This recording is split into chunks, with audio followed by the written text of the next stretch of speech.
more women accuse Senate candidate Moore of sexual misconduct. Reuters, 2 more women came forward on Wednesday with allegations of sexual misconduct against embattled Republican U.S. Senate candidate Roy Moore, one accusing him of groping her and the other of forcing a kiss on her when she was about 18. They are the 6th and 7th women to accuse Moore of sexual improprieties. Gina Richardson told The Washington Post that Moore, then a 30-year-old attorney, had repeatedly asked her for a date in 1977 just before or after she turned 18. Richardson said she finally agreed and went to a movie with Moore, the Post said. In a dark parking lot at a mall in Gadsden, Alabama, Richardson said Moore gave her an unwanted, forceful kiss that scared her, the Post reported. Another woman, Tina Johnson, told Al.com, an Alabama news site, that Moore groped her while she was in his Alabama law office on legal business in 1991. Johnson, who was 28 at the time, said she visited Moore's office with her mother, who had hired Moore in a custody case involving Johnson's 12-year-old son. Johnson said Moore grabbed her buttocks as she left. He didn't pinch it. He grabbed it, Johnson told Al.com. Reuters was unable to independently verify the allegations from either woman, and Moore's campaign did not immediately respond to a request for comment.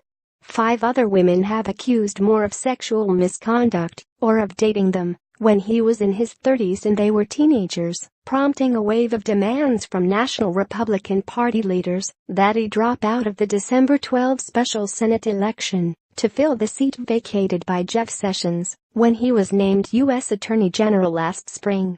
Moore, 70, on Wednesday denied the allegations of the first 5 women to step forward. "We are in the process of investigating these false allegations to determine their origin and motivation," he said in a statement. Moore also said he believed a message that one of the accusers, Beverly Young Nelson, said he had written in her high school yearbook had been tampered with. Nelson accused Moore of sexually assaulting her when she was 16 and he was in his 30s. Nelson displayed the yearbook message at a news conference in New York, where she made the allegations on Monday.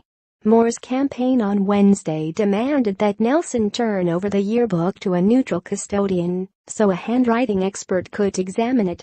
Republican leaders in Washington have asked Moore to withdraw from the race and said they are exploring write-in options for the election.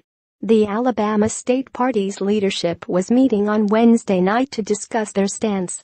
U.S. Senate Republican leader Mitch McConnell has spoken to President Donald Trump and others about the situation.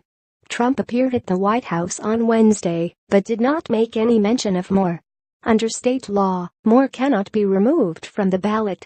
If, however, the state party tells election officials that it wants to withdraw its nominee, or if Moore himself decided to do so, election officials would not certify any votes cast for Moore. Before the allegations surfaced, Moore, a Christian conservative and former Alabama Supreme Court Chief Justice, had been heavily favored to defeat Democrat Doug Jones, a former U.S. attorney. But a new poll on Wednesday, released by the Senate Republicans' campaign arm, had Jones surging to a 12-point lead since the allegations surfaced.